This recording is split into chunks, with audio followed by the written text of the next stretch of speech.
Chug, chug, chug, chug, chug, chug, chug, chug, chug. Welcome back to the Wizard Staff. I'm your host, Guy. And I'm Blake. And we are two drunk novices who like to talk about EDH. We drink and swear, so you've been warned. Please drink responsibly when we're talking about children's card games. Tonight we have a very special episode. We're talking about Throne of Eldraine, and we have a very special guest, my friend, Hector. Hector, say hello. Hi, what's up, you guys? You're gonna have to lean in a lot more. Oh, shit. Hey, what's up, you guys? It's Hector. You could just call me Hex. Yes, the audience will call you Hex. Alright, Hector. How you been? I'm alright, man. How about you? I'm doing good. Blake? I'm great. I'm drinking. It's good. Alright. Hector, you're our guest tonight, so what are we drinking? We're drinking some sours. Modern Times, me and Gibby, or Guy, as you guys know him. And then Blake, how about you, bro? I am drinking. I didn't really know what you meant by sour. I'm bad. So I'm drinking like Irish Death. It's like, I don't know, 7.8. It's pretty tasty. Not bad, not bad. Yeah. Alright, so Hector, what's your favorite drink? I guess it's non-alcoholic. I have to go with lemonade. Lemonade or Sunkist, you know, some soda pop. And then what about favorite alcoholic drink? Alcoholic drink has to be tequila or mezcal. Either one. Hard liquor. Any hard liquor. Such a specific taste you have there. A lot of citrus. Yeah. So Hector, how long have you been playing Magic? I've been barely playing Magic. It's about to be, or actually just hit 1 year in August. Yeah. Well, it's your happy anniversary. It is Yeah. an anniversary technically. And so, what's your favorite card? That's a hard one. I started with the Trexa, and that quickly became one of my favorite cards of all time. But I was a scrub, so you know I didn't know any other card. But I gotta go with either First Sliver, because he's the most like fun I've ever had with the game and Commander especially. But even though I don't have the card yet, Hive Lord, I gotta get a Hive Lord soon. All right. Well, thank you very much for your insight. We're very glad to have you tonight. We're gonna dive right in because we got a fuck ton of cards to cover. So, Throne to Eldraine. Throne to Eldraine is a top-down design set inspired by the romantic Arthurian legend of Camelot and Grimm's fairy tales. Besides Grimm, the set covers a range of European fairy tales that come from a variety of sources.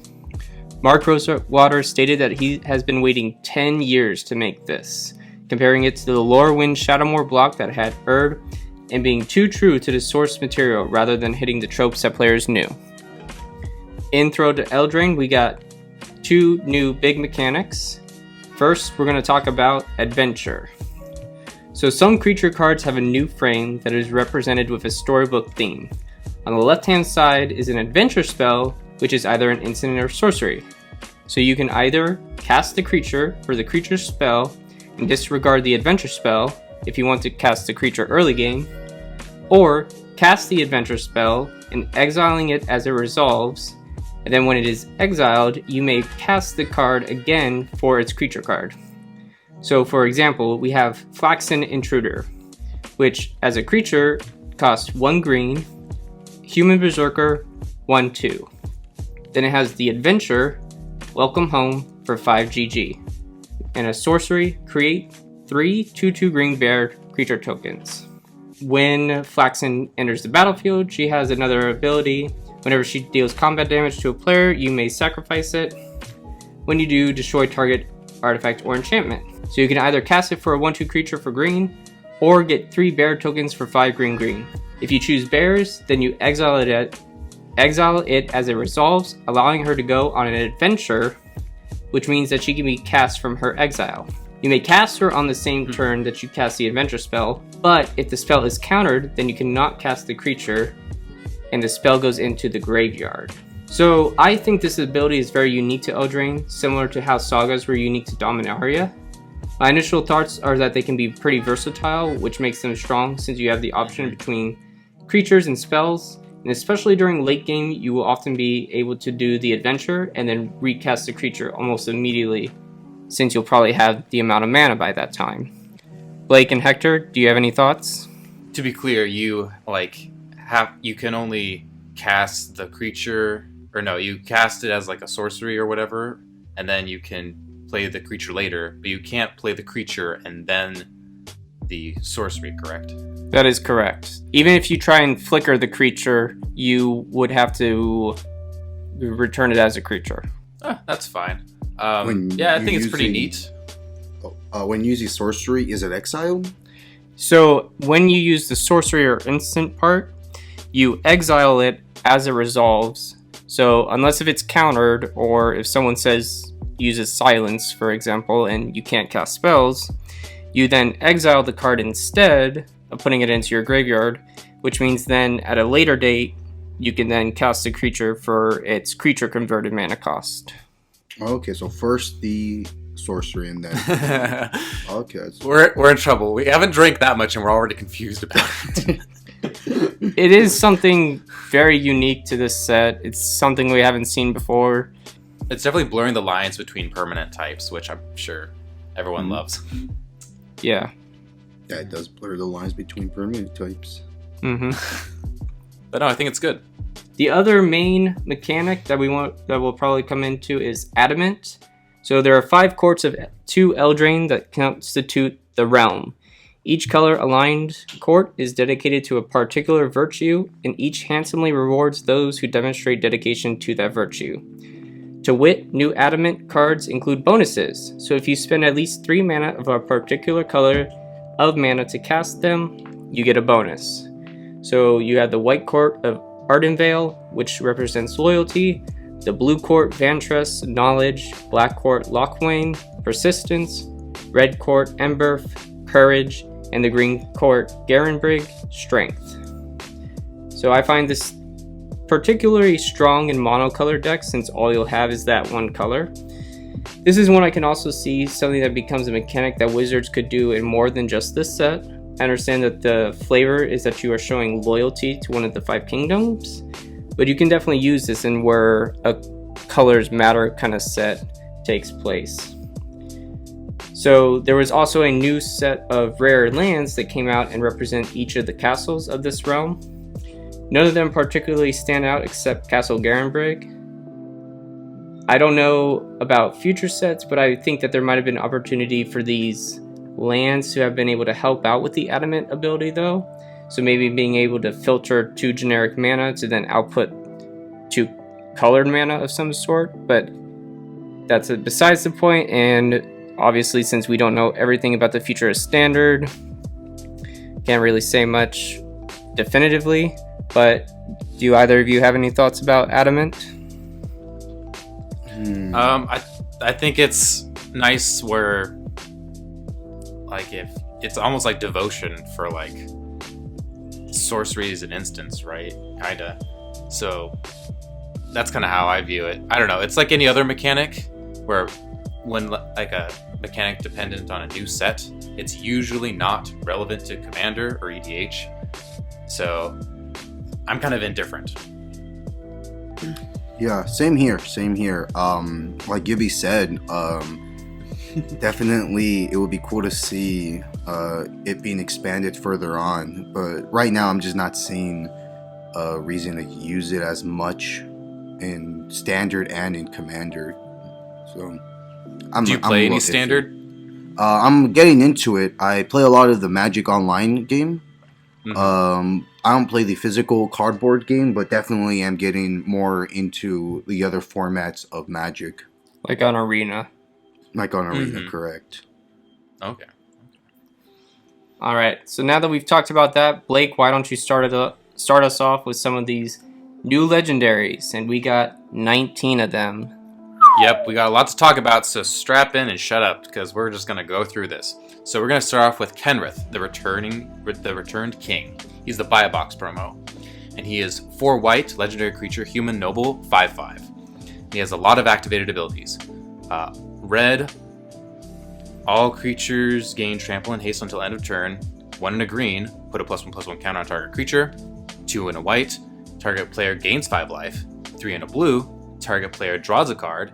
And 4 in a black, put target creature card from a graveyard onto the battlefield under its owner's control. So this, like, in my mind, competitively, the 4 mana activated ability where you draw a card is the most relevant text. I immediately compare it to like Thrasios Tymna decks. And comparing it to that, adding red to the color pie, the color identity, isn't really worth the worst card draw advantage engine that Kenrith provides. But like, there's lots of ways to build him, and it's pretty open-ended. You don't have to build him competitively. Yeah, I definitely thought it was interesting because it fits very much the king aesthetic. I like how the R gives it to all creatures, not just your own, which you can help out for your opponents. Same with the black effect, you can bring back a creature from a graveyard for anyone, not just specifically yours. I immediately jumped to doing some kind of like politics or like group hug kind of deck, but yeah, I see where your comparison of like Thrasios Tymna is, and I don't think that adding red makes it any stronger.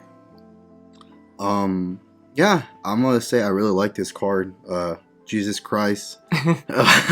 Definitely, I do think all like Guy said, on it's not just you, but everybody. You know, you could happen to work some kind of deal with people, kind of convince them to be on your side, and you just pay the mana cost and buff up their creatures. It's pretty dope. I like it. Do you think that this is worth the buy a box promo? Personally, no. I think I just buy this off TCG or something by itself. I don't think a buy a box promo for that would be too crazy. Yeah, it's usually better to buy singles as a commander player. It's just not worth buying so much bulk product that you never end up using. Right. If it was like a full art foil and like it went all out, I'll consider it. Okay. All right. So now we're going to go into a cycle of uncommon Sir legendaries. So each of the colors has one. We're going to start with red. Sir Kara the Bold. 3 red legendary creature, human knight. Whenever Sir Kara the Bold or an instant or sorcery spell you control deals damage to a player, exile the top card of your library. You may play that card this turn. Tap Sir Kara and it deals 1 damage to any target. I just immediately thought that this is some kind of like really weak burn kind of deck. It's not really anything that EDH is going to be able to like capitalize on as a red player. Yep, that's pretty much how I feel. It's a weak burn commander. It just doesn't do enough in EDH. Like, there's not enough like mono red burn just isn't a thing in EDH, like excluding Perforos guy. I just don't think you can build a mono red deck that can storm off using damage based instants and sorceries. That's just not really a thing that exists. And I'm just not even sure it goes in the 99 of any other decks. Yeah, I would somewhat disagree, kind of. I actually kind of like this card. I could see some fun being used, but I think the mana cost is kind of what sets me off from using it. 5 mana for a 3/3? Yeah, 5 mana for a 3/3. Definitely, there's not much, value for that. And I'll definitely put her on an EDH deck and see, how it could work. But right now, definitely, it's an alright card. I think it looks kind of fun. It looks like it could do something, but the mana is just not worth it. Yeah, I see what you mean with the high mana costs, because she could easily die to like most removal. She doesn't even have haste. She dies to bolt. Yeah, she dies to bolt. And she doesn't even have haste, so it's not even like you can tap her immediately. You have to wait one full Oh, that turn. would have been nice. Yeah, haste and maybe lowered the mana a little would have helped out. Yeah. All right. Hector, do you want to read the next card? It's Sire. Is it Sire Conrad the Grim? So it's 5 mana, 2 swamps.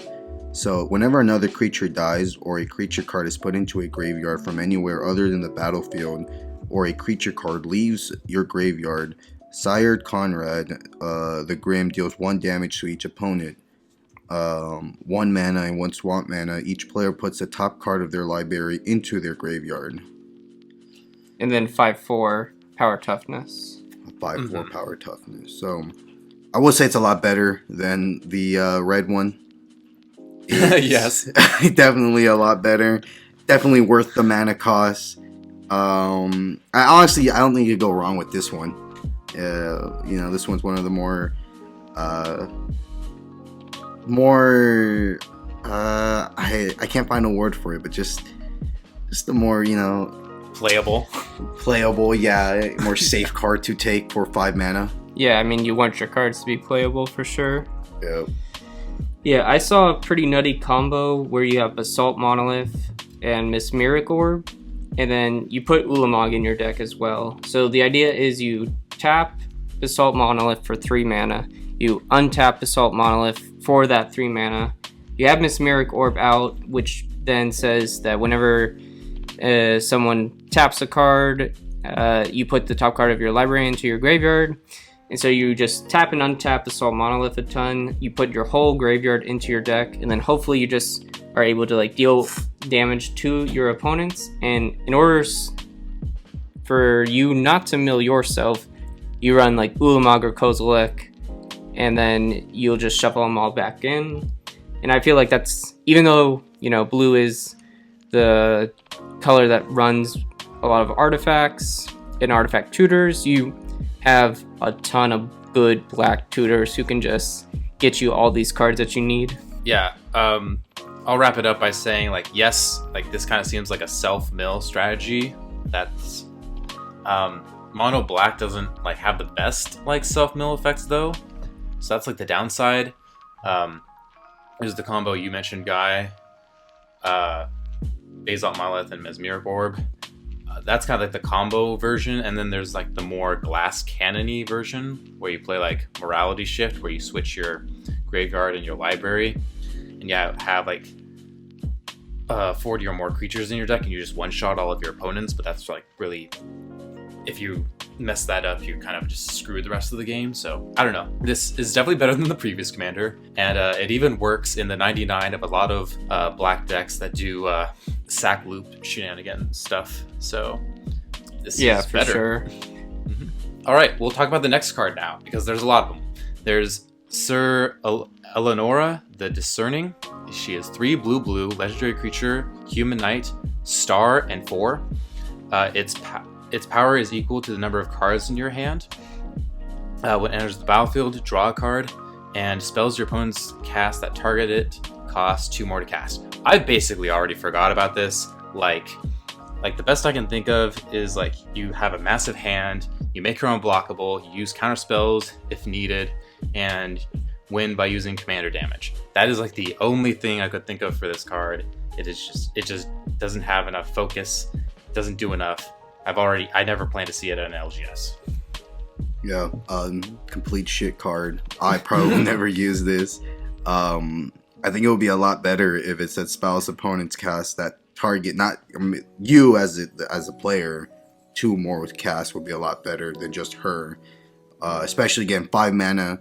Don't see any type of value. By that time, you probably have 3-4 cards in your hand. If she was 2 mana early game, definitely would be awesome. But no, trash card. Never use this. Yeah, I do like the idea of trying to make it a more stacksy card, where it's not just the cards that target her, but it's cards just on your side of the field in general. I feel like that would make the payoff for 5 mana a little more worth it. But again, if she dies, you're then paying 7 mana. It's just not going to be able to be something you can reach too easily once again. It just doesn't do enough. Alright, so moving on, we have Sir Farron the Hedgehammer. He is green, legendary creature, human knight. Whenever Sir Farron the Hedgehammer attacks, another target attacking creature gets +X until end of turn, where X is Sir Farron's power. And he's a 2/2. So he's the only one that doesn't cost 3 generic mana and then 2 at the same color. I think it's decent since it's such a low CMC. I imagine the strategy is you would just get a bunch of other big boys out and then swing in for a lot of damage. You just want to like make Sir Farron really big, have them go in, just do damage. Very green, stompy kind of like strategy. Yeah. I mean, it's a 2/2 for 2, so it's a bear. Like, I only really expect to see this in bear-themed decks. Like, I don't know. Yeah, I can go in green stompy decks, but I don't expect to really see this card much as a commander or in the 99. Yeah, same here. I guess a green only deck where you could just keep sending out creatures, it'll be kind of cool, but don't really see him in any playable format to be really viable. Maybe just for fun for bears. You can make your bears 4/4s or one you bear. I don't know. So next one is Sir Alan, the Lion's Claw. It's a 5/2 plane. It's a legendary creature, human knight. So it has first strike. Whenever Sir Alan, the Lion's Claw, attacks, other creatures you control get a +1/+1 until end of turn, and it's a 4/4. I honestly want to wait until we talk about the next card to just hold off on my comments. I feel like this is a sleeper. Yeah, same here. It's like ZZZ, right? Like there's nothing else to say about it. I feel like I've seen this at least 3 times in previous sets. So yeah. It's the weakest of this of cycle. all of them. Yeah. Nah, we can move no. on. We can The move blue on. one's Talk about the pretty, next card. Okay. Blake, next card. Sorry, Hector. No worries. Sorry, I was just Hector. saying, I didn't mean to Knight- steal your thunder. Okay. That blue knight is pretty trash. We're gonna talk about Linden, the Steadfast Queen. White, legendary creature, human noble, 3/3 with vigilance. Whenever a white creature you control attacks, you gain 1 life. Guy, talk about this. Alright, so good for what she does, gaining life and using a lot of... Good for what white does, which is gaining life and just using a lot of small white weenie tokens. So cards that I thought of were like Dawn of Hope, seem to be a good fit because you can draw cards off the life gain, you can create a bunch of tokens. There's also Imperial Storm, which is from the Cycle Storm commander cards that we got last year. Since she's such a low CMC, you have a good chance of casting her a few times, which could be a good payoff for Imperial Storm. You also have Entreat the Angels if you're able to draw it for its miracle costs. And so why I didn't say too much about Sir Alan was I just feel like this is a stronger version of that card. And I feel like he would just, if you wanted to create some kind of like Eldraine themed deck, like he would go in the 99 to her. Yeah, like it's in the same set. This just is right next to it and it's like pushes him behind a wall. It's like, okay, I'm just better. But I'd still say that this is pretty weak. Like, Anthem effects just aren't really relevant in EDH. Like, you might gain some life off those white creatures, like those white tokens you talked about, Guy. But, like, after that, like, what's your win condition? Like, just white creature token beatdown? It's okay, but I don't think it's that strong. I don't think you're gonna get there, man. I don't think it's particularly strong. It's just the idea that if you wanted to run this as your commander, that was a strategy that I saw. I would disagree. I think this is awesome. 3 white, 3/3 vigilance, and you just keep on getting creatures. I mean, a mono white deck with this card would be hella dope. You just keep gaining life, and I don't know. I like this card. Mana cost, power wise, you have vigilance, which is always an awesome thing for white, and the mana cost is a thing that sells me on it. So definitely. So what do you do? Do you just play like the best mono white creatures and then like gain some life and? Yeah, basically get all the life link. It just keep gaining life. Just get up life as much as possible, and then you add another life for every creature attacking you. And most white creatures are flying, right? Most of them, well, not most of them, but there is it's white is primary and flying, I believe. Yeah. Primary or secondary, but it has quite a bit. All right. I mean, if you put in the Aetherflux Reservoir where you're able to pay 50 life. When in doubt, just put in Aetherflux. Yeah. Some cheese right there. Okay. All right. All right. Next, we Next got one. Emery, Yeah. Lurker of the Lock. 2 generic and a blue, legendary creature, Merfolk Wizard. This spell costs 1 less to cast for each artifact you control. When Emery, Lurker of the Lock, enters the battlefield, put the top 4 cards of your library into your graveyard. Tap, choose target artifact card in your graveyard. You may cast that card this turn. And then she's a 1/2. So, similar to Gulta, she can get around the commander tax relatively easy. I mean, on turn 1, you can have 2 0-cost artifacts and an island to bring her out really quickly. I saw a good lockout with Emery, Despotic Scepter, and Winter Orb. So you tap Despotic Scepter to destroy Winter Orb on the end of an opponent's turn. You can untap all of your stuff, and at the end of your turn, tap Emery to recast Winter Orb, which is like a pretty good lockout. Yeah, I think this is probably going to be one of the most powerful commanders of the set. There's just a lot of like different 2-card and 3-card combos. Like you mentioned one. There's also Mirren Spy and a bunch of other cards. There's Blasting Station with Intruder Alarm and Ornithopter, which deals infinite damage. There's just a lot of those 2 and 3-card combos. And it's like, it has a lot of potential. And I think it's semi-competitive. Yeah, I would agree. I actually do like this card. It looks really good and fun with Urza. So definitely, if you're an artifact player, this is one you must buy. Definitely must play too. All right, moving on. Gadwick the Wizened. So it is X colorless and 3 blue. When Gadwick the Wizened enters the battlefield, draw X cards. Whenever you cast a blue spell, tap target non-land permanent an opponent controls. Damn. I actually love this wizard. I don't think I'm loving this wizard guy. Damn. Yeah. Why? Damn. No. Why? Just damn. I think I'm really considering making a human wizard deck, and You're ready to commit? I'm ready to commit with this card. Damn. I'm thinking of some ways I could probably just abuse this card. I don't know. I think I might find a way to break this game. I don't know. That I've actually. This is a cool card. This is definitely an awesome card. Yeah. Damn. Okay. Okay. Yeah. No. This is a dope ass card. All right. Yeah. So it's like Blue Sun Zenith on a stick. This was the Command Zone's preview card. I mean, it is very strong. Like, I'm not gonna disagree with you there. I'm just kind of tired of seeing like blue wizards like this, just because it's kind of generic and doesn't get that good unless you are recasting him from your hand or have infinite mana.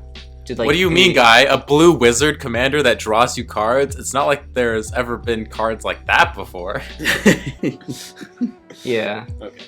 But I mean, something that I would have done to maybe like, and I got into a whole discussion with some designers on Twitter about this, but what I would have done differently is I would have made the X only relevant to the blue mana. So it would have said like when Gadwick enters the battlefield, draw X cards equal to the amount of blue mana spent for X, or something along that lines. Just to like power them down a little, because then, I mean, you can easily just do like Basalt Monolith, Power Artifact, Grim Monolith, Power Artifact, Basalt Monolith, Rings of Bright Hearth, all those kind of things. And then you got Lab Maniac or the new Jace, and then just draw your whole deck, win the game. So it's pretty much like, once you get those combo pieces out there, it's like, boom, I win. Yeah, but that's a lot of decks. Yeah. So what do you think, Blake?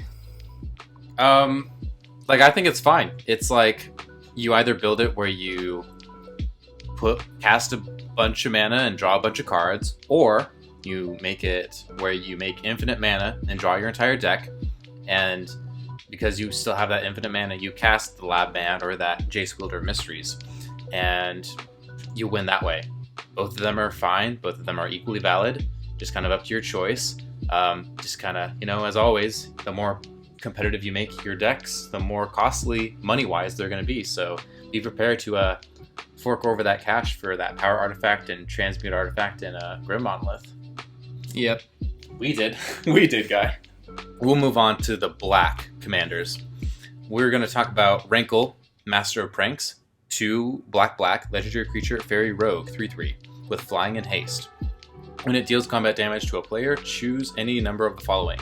Each player discards a card, each player loses 1 life and draws a card, each player sacrifices a creature. So for me, I immediately compare it to like the black Braid's Cabal Minion, and it's just a worse stacks. And compared to Nath of the Guilt Leaf, it's just a worse discard stacks commander. The main issue with this being that it's a symmetrical effect, so whatever happens to your opponents also happens to you. So like if you're sacrificing all the creatures, you have to sacrifice 1. If you have everyone discard a card, you have to discard 1 too. You can't ever break that parity. And I don't want to sound like I'm too harsh on this card. I'm just like, there's just so many better things, and I'm underwhelmed. Yeah, same here. I don't think it's a particularly bad card, but I definitely don't really see a reason to play with this. And there is a lot more cards with almost the same effects, and maybe it was a 3 mana, I'll play it. Where you're almost guaranteed, almost no one in the board's gonna have a creature by third turn, hopefully, and this does have haste, which is a big positive. So yeah, I don't quite see how it's so much a black card, because it's doing stuff to the whole group, whereas I would have thought like it does something to your opponent and then it does something to you. So I would have thought like the versatility would have been to like choose one of them instead of like, choosing any number of things, and then each opponent discards a card and you draw a card or something like that, where that would be much more black to me than what's on here. I mean, we do have to kind of keep in mind that Throw to Eldraine, like, these cards are relevant towards like standard, right? Yeah, so, yeah, like, for I sure. feel like I think a repeatable, like, well, it is each player. So if you had make it each opponent discards a card, well, this is just a repeatable 3/3 that can just have your opponent discard a card. I don't know much about standard, but that is probably why it's not that way. It's just they had to balance it for all the formats. I don't know. I could be wrong though. Yeah, I mean, if anyone listening, just take our suggestions with a huge grain of salt. Just because, like a block. Yeah, like a salt lick. Yeah, don't even listen to us. Just turn off the podcast right now. Yeah. All right, we're moving on to Ayara, first of the Lochfoin. Black, legendary creature, Elf Noble.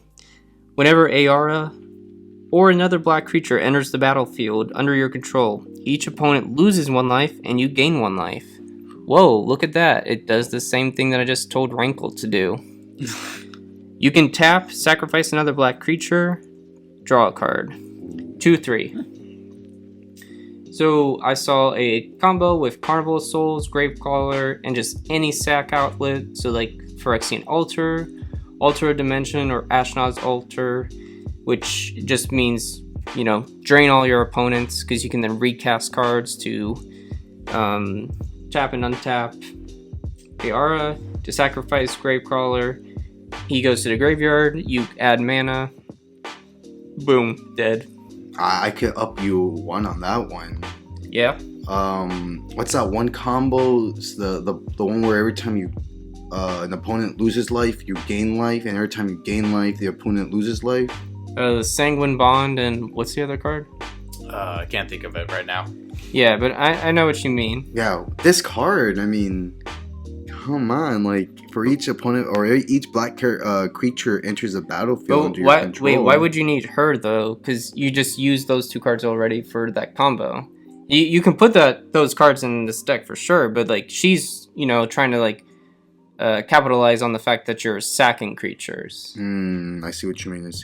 I don't know. I would definitely put her in there, though. That would be, like, a good backup strategy to win, for sure. Like, it's a common black way to win, but for her, if you have her out and it's your strategy with this, I would have thought sacking creatures is kind of the way to go. Blake?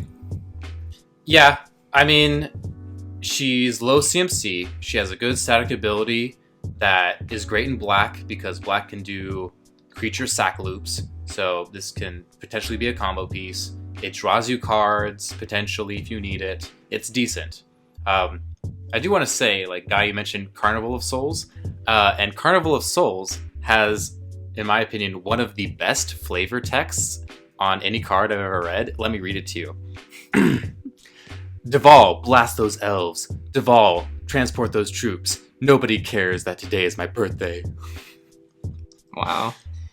It's pretty grim. It's just Grimm's fairy tale. Nobody remembered it's my birthday. I'm sad. Mm-hmm. All right. Moving on, we got red. Torbran, which is basically Torbjorn from Overwatch. If you guys haven't played that, Thane of Redfell. It's a 4 mana, 3 red, 1 colorless legendary creature, dwarf noble. If a red source you control would deal damage to an opponent or a permanent an opponent controls, it deals that much damage plus 2 instead, and it's a 2/4. Definitely not a bad red card. I don't know. I'm kind of mixed feelings on it. Maybe it's good on standard, but EDH, I don't know. It's alright. I mean, personally, this is probably the card I'm looking forward to most, just because it's going into Perforos for sure. Just because it helps out with, the fact that Perforos will now deal double damage. Since it's 2+2, yeah. It's 4. And I mean, even if you want to run Torben, Thane of Redfell as your commander, I mean, it just then running a bunch of red burn spells, helps make it more viable. So, yeah. I don't know. I think we have to make a ban list on the Perfos on this. This does not qualify Perforos to be banned. I mean, like an inner ban list, we're playing. Because, I never think about that. +2 instead of, Yeah, that just means you need 10 creatures, which in a Perforos deck isn't that hard because you're essentially just creating like 2 or 3 tokens at a time. So if you create multiple tokens in one turn, say like, I don't know, you got Empty the Warrens, you're able to create probably those 10 with Torben and Perforos out. That's game. Oh, that's so much cheese. Somebody get him. Don't be this guy. Don't be this guy with Perforos. Oh my god, that's so much cheese. It's fine. Like, it's just making burn more relevant in EDH, which honestly is probably for the best. Okay, so you definitely don't want to play like one of those X red spells where you deal like 50 damage to like all players and then like add 2 to that, like making it 50 to 52. Like, you're already winning at that point. This is better in the burn decks where it's like you're playing mana barbs or spell shock or any triggered burn ability where like it's these small incremental pieces of burn, but now you're adding +2 to that, and they're just happening over and over and over again, and your life total is draining really, really fast. That's where you put this card. So, like, this is basically like Pyromancer's Swath, but like actually not trash because you don't have to discard your hand. I love it. I mean, in red, you almost never have a hand, so it's fine.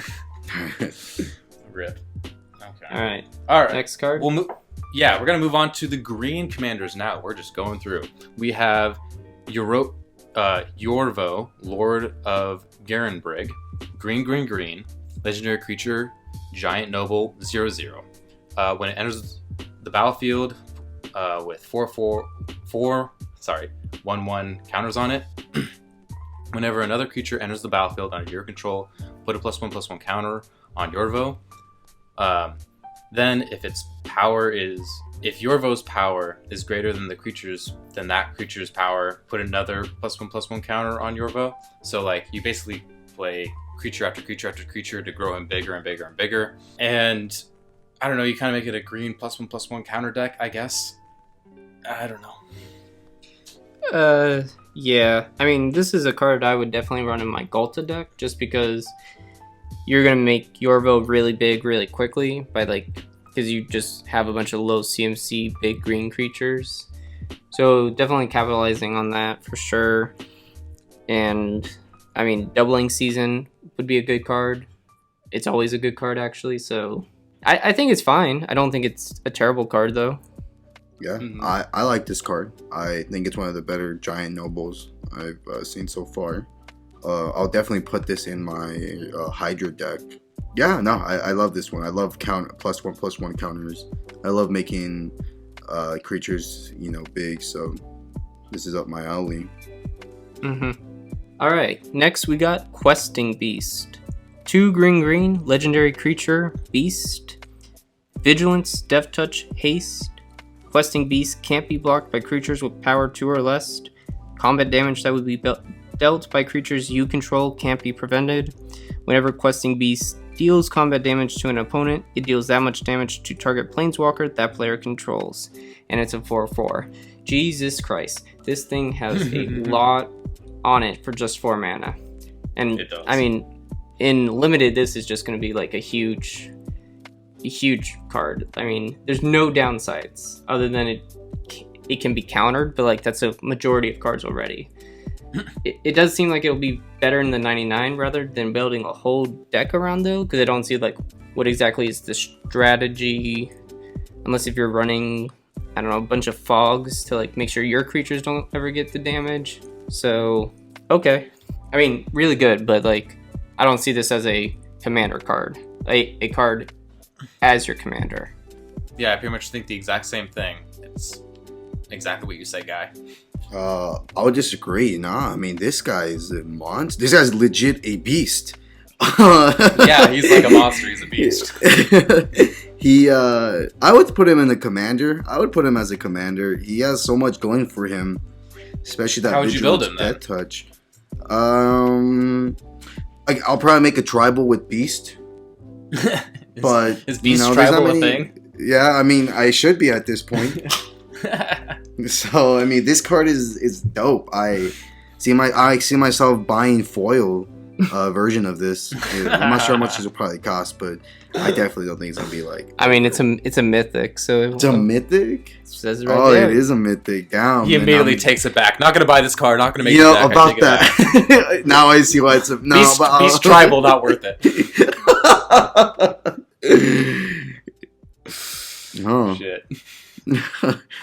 All right, we got the last of the new legendary creatures that are going to be in this set. We have 4 more afterwards that are specific to the Brawl, but this is the only legendary creature in the set that's also multicolor. So, Hector, take it away.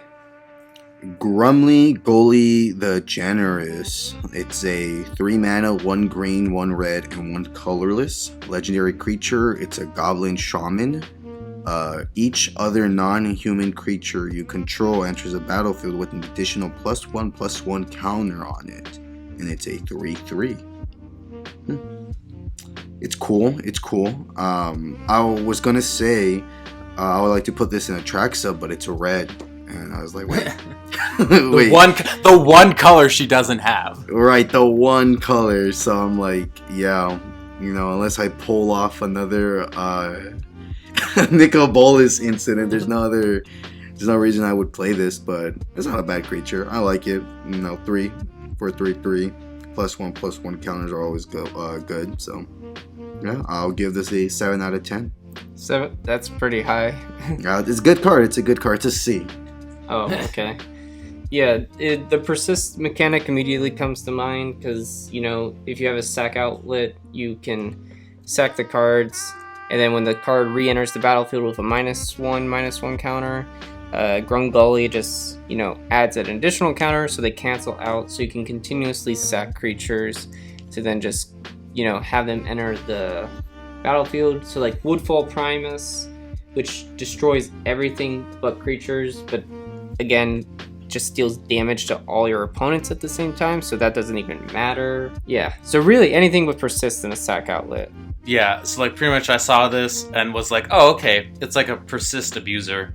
Like most players know this from other formats, looping Kitchen Finks for Infinite Life or Murderous Redcap to deal infinite damage. It kind of like is similar to like persist loop enablers like Malira, Silvok Outcast, and Anavenza Kintree Spirit. I don't know. I don't really expect to see this much. Like, you can make this your commander, and like your 1 win condition is as you said, Guy, to like put Woodfall Primus to like destroy all of your opponent's permanents, essentially, besides creatures. But other than that, I'm like, I don't know. I don't expect to see it that much. So now we're going to move on to 4 more legendary creatures, but we need to make it clear that these are cards that will not be in the set itself. These are cards that you can only get through the Brawl precons that Wizards of the Coast made to go alongside this set. Yes. All right, so Blake, take it away with our first one. All right, so we start off with Alila, Artful Provocateur. 1 white, blue, black, legendary creature, fairy, warlock. 2/3. Flying, Death Touch, Lifelink. Other creatures you control with flying get +1/+0. Whenever you cast an artifact or enchantment spell, create a 1/1 blue fairy creature token with flying. So, like, if you want to make creatures while casting your artifacts and enchantments, then this is the deck for you, kids. I don't know, it's like Esper, which is a pretty controlling color identity in Commander and in general. And I mean, all the 2/1 flyers will help protect you while you control the board. But I don't know, it's okay. Yeah, I had a question for you, Blake, and you can totally expand on it. But to me, it's almost like you're making a Voltron style, because you can use a lot of enchantments and artifacts to pump a Layla. And then while you're doing that, you also create a bunch of blue fairies, which can then help protect you from other creatures. Do you think that's a viable strategy that you could do, or not so much? Yeah, so this is a good question, because like I'd say the deck that I've played the most at this point is a Voltron deck. It's my Sigarda Host of Herons deck. To answer your question, maybe, because in Voltron you have three key issues. You have to deal with removal of your commander, spot removal of your commander. You have to worry about board wipes, and you also have to worry about Grave Pact effects that force you to sacrifice your 1 Voltron commander. So those are 3 things you need to worry about. Alela helps with the Grave Pact effect, where it makes all these tokens where like they cast like Flesh Bag Marauder and make you sacrifice, and you're like, oh, I don't care. I have like a 50 1/1 fairies. Okay, go ahead, try your best. Then you have to worry about like the mass board wipes. I mean, you are an Esper, so you can always run counter magic to deal with that and your spot removal. Luckily, all the things that would protect your commander, like Swiftfoot Boots and Lightning Greaves, are artifacts that you would put on her, and then those would make the fairy tokens. So I think the short answer is I think you could do it. It just depends on like the power level of your meta. Like if it's really high power level, this is not going to be fast enough. It's not going to be strong enough in dealing with its own weaknesses. But if it's a slower meta, yes, it might be able to deal with all the weaknesses of Voltron. Sorry if that took a long time. Hector, do you have any thoughts on this card? I like it. I think it's a pretty good card. Especially the enchantment and artifact, creating 1/1 fairy with flying, and then all the creatures you control have flying, so you just keep making this bigger. Yeah, well, I mean, I can't go wrong with this one. Do you kind of see the Voltron strategy route? I could see the Voltron strategy route, yeah. I could see it. Her by herself alone, yeah, definitely. She's like a single army. Yeah, that's a good point, because a lot of these Brawl commanders, I think that they really wanted to sell these decks, because all of them have like some kind of really good like value off of them. Like all of them have like really great effects, so they saved the best legendary creatures for this for sure. Well, some of them, but yeah. All right, moving on to Chulane, Teller of Tales, which was the first Brawl commander that was spoiled for us. 2 Bant, legendary creature, human druid, vigilance. Whenever you cast a creature spell, draw a card, then you may put a land card from your hand onto the battlefield. 3 tap, return target creature you control to its owner's hand. He seems really strong, like for sure. Like there's just so much value off of him that you can get. I just feel like it's kind of generic in a way that it's nothing like super crazy new, but I mean it is strong. I would disagree with that one. guy. I think this is a trash card. I don't see myself ever playing this. I can't believe they actually did this. This is, oh my god. I don't want to go on to it. Go ahead, Blake. Go ahead. No, I want you to explain, Hector. Okay, think about this. Okay, it's a 5 mana. And then all you have is Vigilance. You're a 2/4. You're not flying. And then whenever you cast a creature spell, draw a card. You may put a land card. By that time, you don't need the land. I mean, you already have 5 mana. I don't see this card. Like, it doesn't. Its value is just not there. And then 3 mana, and then you tap him. Return target creature you control to its owner's hand. Like, I don't know. I don't know what to tell you there. Maybe that 3 mana, which I could just use. I'm pretty sure there's artifacts that have the same power and lower cost. So I think this is a trash card. Definitely Wizards of the Coast. Right. Go back Hector. to drawing board on this one. Hector, what if I told you that I think that this is one of the most powerful commanders in the set? What would you say to that? Jesus. I mean, I know I've only been playing 1 year, but I don't know. I mean, I would just tell you, maybe you should learn the basics. Oh man, oh, shit. I don't know. I don't see any value for maybe this I do. 5 mana. Are you guys out of your mind? And then you gotta spend 3 mana and then tap him to just I don't see any value for this guy. Why in a 2/4? You gotta be joking, right? You gotta be joking.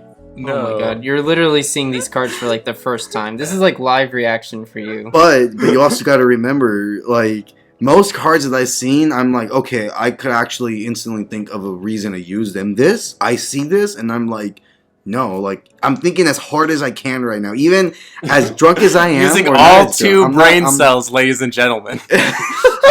I'm literally trying my best, like, to think, how would I play him? I don't see a reason to play him at all. Like, this is legit. I would just use him. I think the best use for this card is probably for a coaster.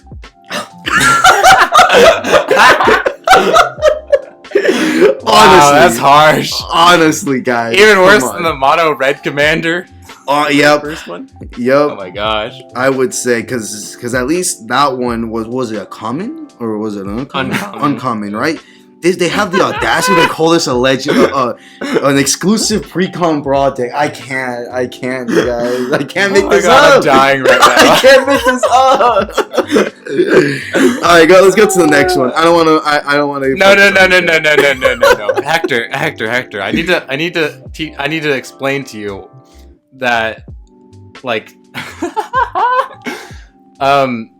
like, first off, like. God, where do I begin? Like, okay, like, it's not the most powerful commander in the world, but, like, there are certain creatures that bounce themselves back to their owner's hand after they're played. So it's like you can just keep bouncing the creatures and, like, draw your entire deck and put all of the lands you draw into play. And so you draw your entire deck, and then you play, like, Labbound or Jace Builder Mysteries, and then just win. And because you're in Bant, white, blue, and green, that's really easy to do. Like, right. It's actually really easy. Like, there's Intruder Alarm and Shrieking Drake and Labman, and those right there with Chulane win you the spot right there. To that, I would say, like, yeah, that sounds really viable, but also easily counterable. I think people will see it from a mile away. What do you mean? You can make that argument about anything. Oh, it's counterable. Like, most shit's counterable. Most shit is counterable, but this guy doesn't have Hey, you're in blue, so you could counter their counter. I mean, again, I mean, even if you want to counter their counter, he's 5. Think about that. He's legit 5 mana. Like, you're gonna be using most, if not all, your mana trying to get this guy out, and you're left out with nothing. I just don't see any. Hector, we're playing EDH. We're not playing standard right now. Even EDH, like, I don't see. I just don't see a reason in getting this guy. Personally, okay, we'll move on so we don't embarrass Hector anymore. I'm just saying. I think a majority of people will agree on me on this one. I really don't. Okay, actually, I really don't. We'll take a poll. The whole community kind of is on our side. Okay. Well, yeah. This is what we'll do. We'll put a Twitter poll and we'll have them poll whether they think this card is good or bad, Dactor, and then I'll let you know. Okay. All right, let's do it after this release, so people could kind of like hear my side, and they're kind of like, just let them kind of like sink that in. 5 mana commander, and it doesn't really do much that other cards could probably do better and lower cost. But whatever, you know, spend that much time on this card. Okay. It's you. It's the best. It's the best commander out there. The next one, Corvold. Is it Corvold? Corvold. Fey Curse King. It's a 5 mana. 1 black, 1 red, and 1 green with 2 colorless. Legendary creature, Dragon Noble. It has flying. Whenever Corvold Fey Curse King enters the battlefield or attacks, sacrifice another permanent. Whenever you sacrifice a permanent, you put a +1/+1 counter on Corvold and draw a card. I like this. I think most dragons are always dope. I think they always have fun little abilities in there. So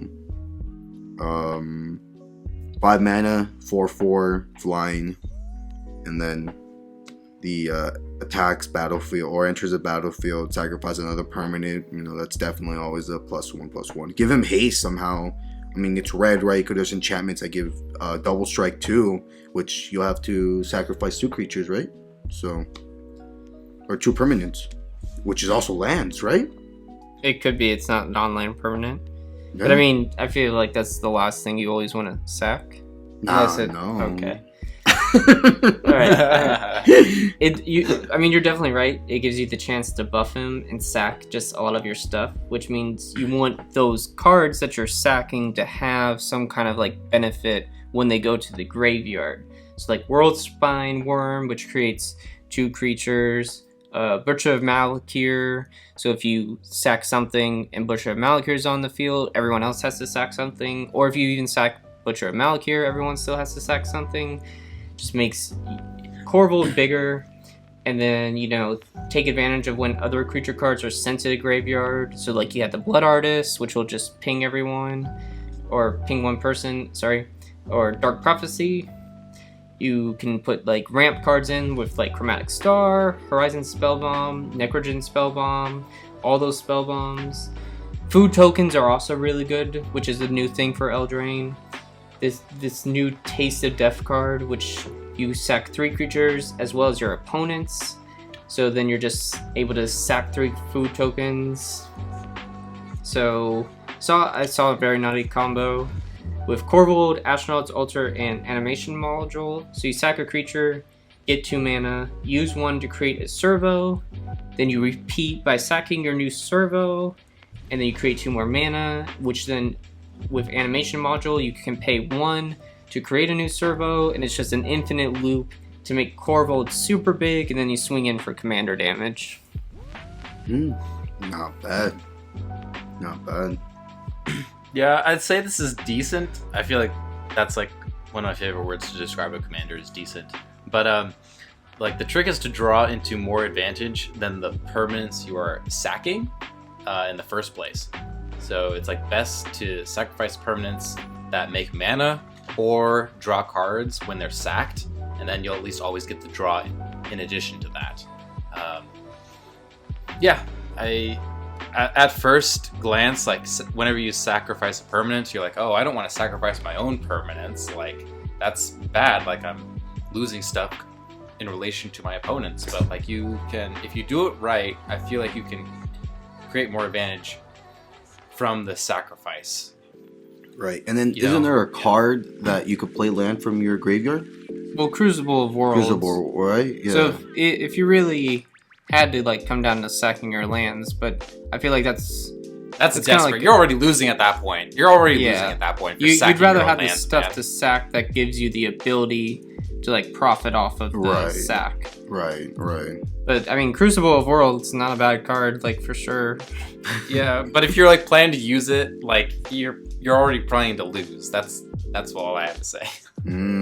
Some fighting words right there. Unless you're like unless you're running like all of the fetches in this 3-color deck, then yeah, you can play Crucible of Worlds in here, I guess. Okay. Yeah. Moving on to our last legendary creature. Woo!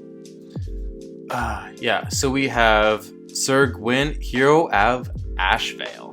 3 red, white, black, legendary creature, human knight, 5/5, with menace and vigilance.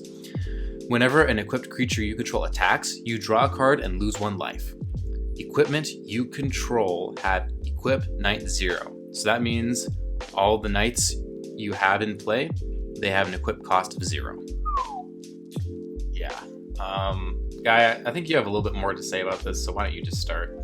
Yeah, Hector and I have a friend who wants to build this. I think he's building Knight Tribal.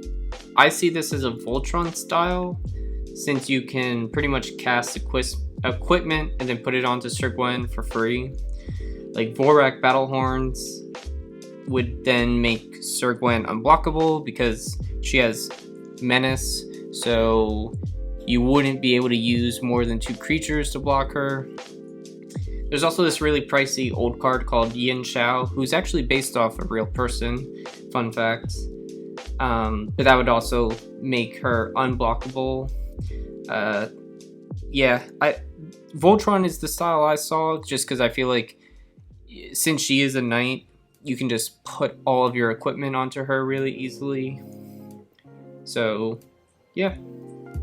In the new Tournament Grounds card, which is pretty much a tri-land card, and is super good in this deck because it comes into the battlefield untapped, and then you can use red, black, or white to cast her. Oh my god! Yeah, but you have to be running Knight Tribal to really make that work, though. But in this deck, it's like, yeah, that's exactly what I'm doing. Yeah. Tribal seems a lot more fun. The Knight Equip 0 is amazing. I can't believe I actually did that.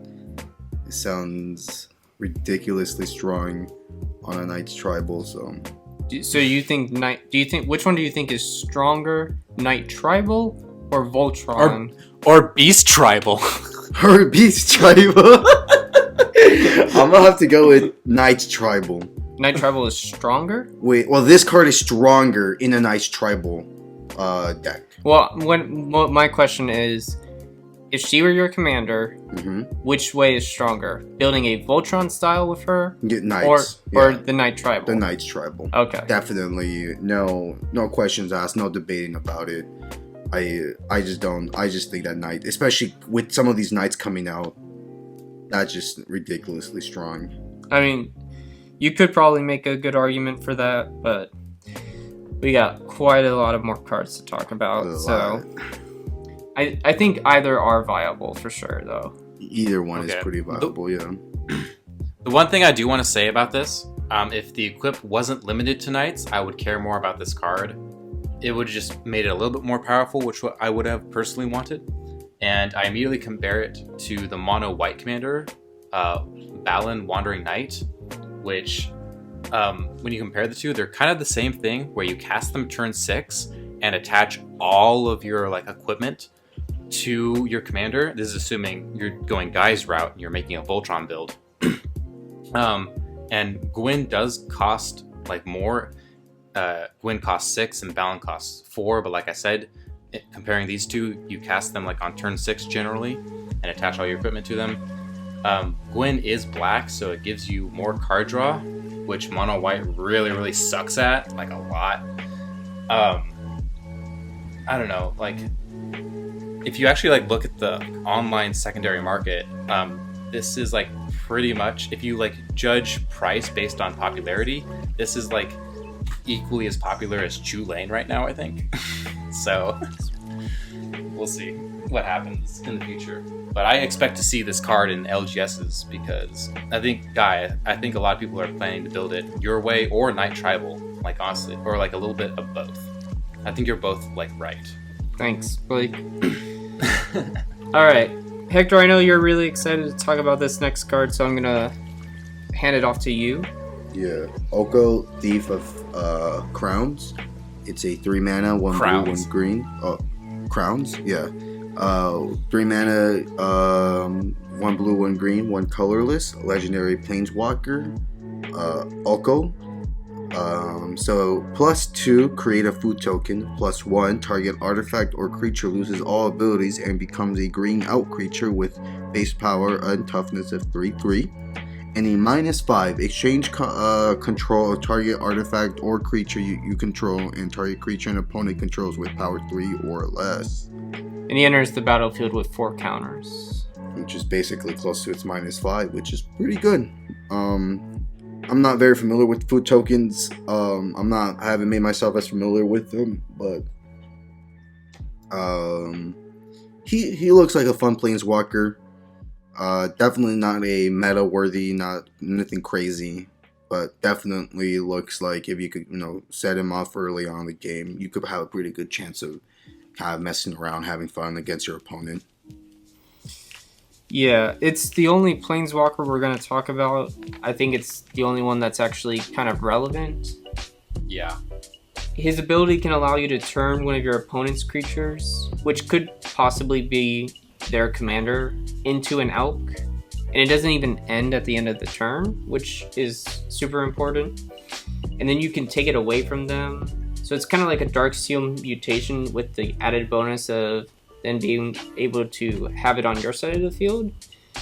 You can probably politic your way into making sure you can pull this off, since you'll have always one opponent who will be in ahead. So as long as you're able to kind of like keep Oko on the battlefield, and like you said, Hector, he's already pretty much close to being able to pull off his -5, so you can get him out, do the +1, lock down the other opponent, and then on your next turn, as long as you're able to protect him, you can do his -5.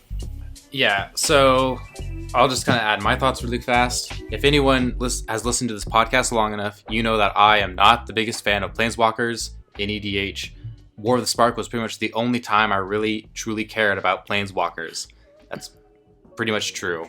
But this is 3 CMC for 4 loyalty, which is good, and the +1 is relevant to EDH, where it has the flexibility of choosing either an artifact or creature.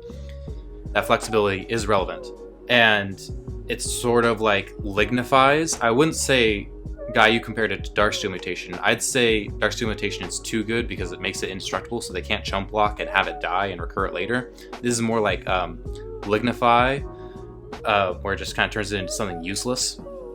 It's nice that the elk that it turns into lasts forever, essentially. It doesn't end at the end of the turn. So all of that is good. And then in addition, this is green and blue, which is within Bant Color Pie, which is arguably the strongest synergy with Planeswalkers in EDH. Because of white's flicker effects, because of green's like doubling counters, and because of blues like deep glow skate and other things. So all of that combined, this is actually decent, and that's why we're talking about it.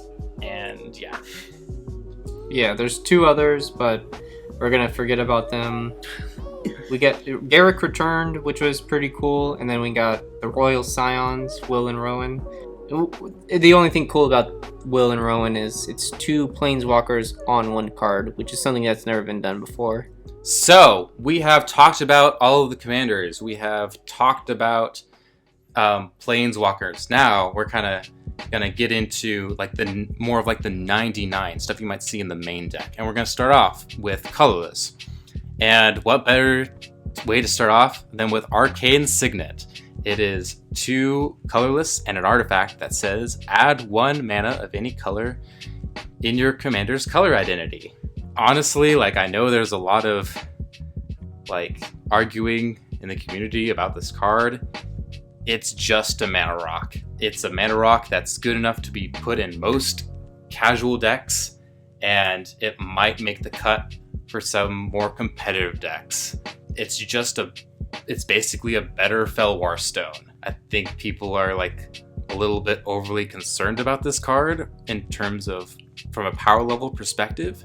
People might like be concerned about this in terms of like how Brawl interacts with Commander and monetary value between the two formats, but that's a much different discussion that Guy and I will probably talk about in the future. For now, on this episode, we're talking about power level, and it's a powerful card, yeah. And I think that's fine. It's up to you to put it in the deck. If you think it's too powerful and it's like, oh, you complain about EDH staples, don't put it in your deck. Like, play your less powerful cards. It's fine. Yeah, you're right how the discussion of what it's doing for the format is totally a different episode, so I'm not going to get too much into that. And just thinking on the side of it's a new card, it's in the set, it is very powerful. It's something that, all commander decks can definitely benefit from. I think just the one downside is it is not in the main set itself. It's only in these brawl decks. It's kind of shitty just because, I understand why, because it's not like in limited you're going to want to pull this. You'd probably rather pull something else.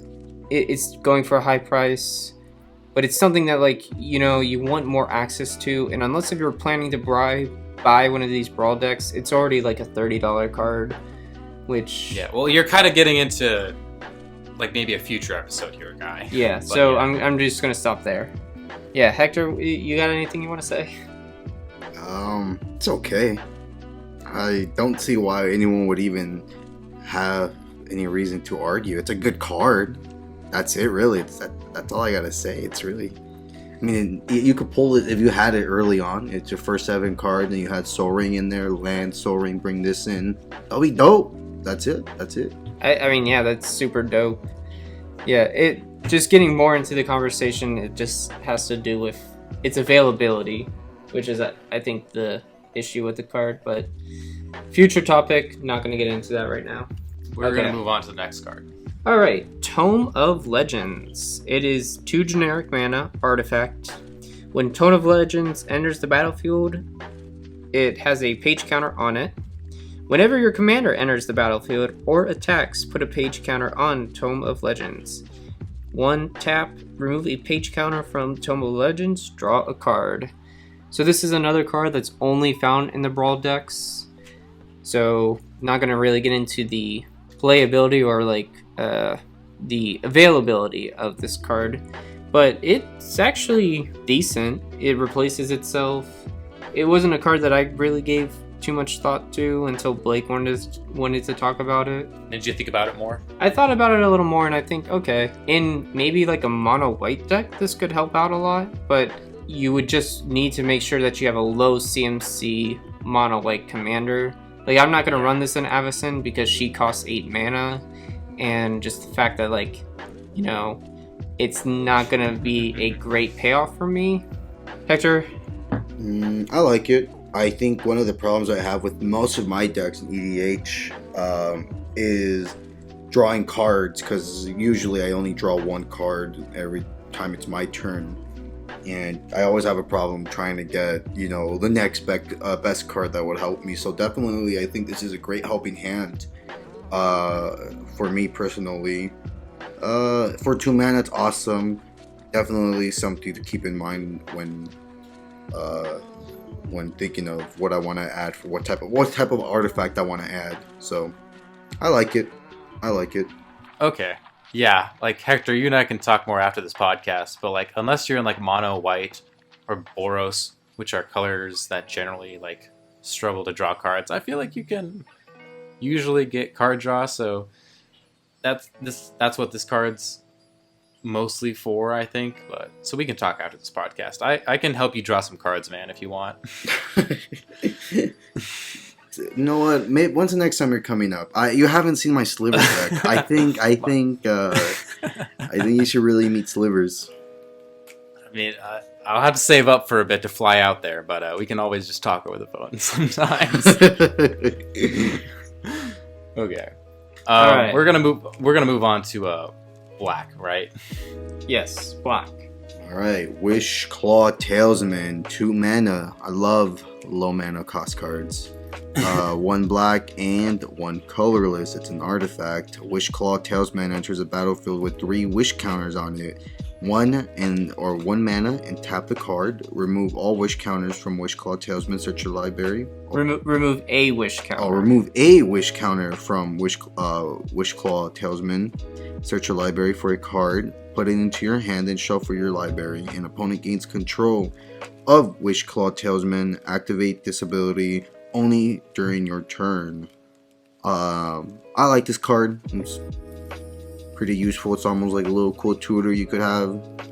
And yeah, I'm actually really psyched about this card. I feel like it's going to be a sleeper hit, especially on EDH. I feel like a lot of people are just going to forget about this, and I definitely think it's a card to keep an eye on.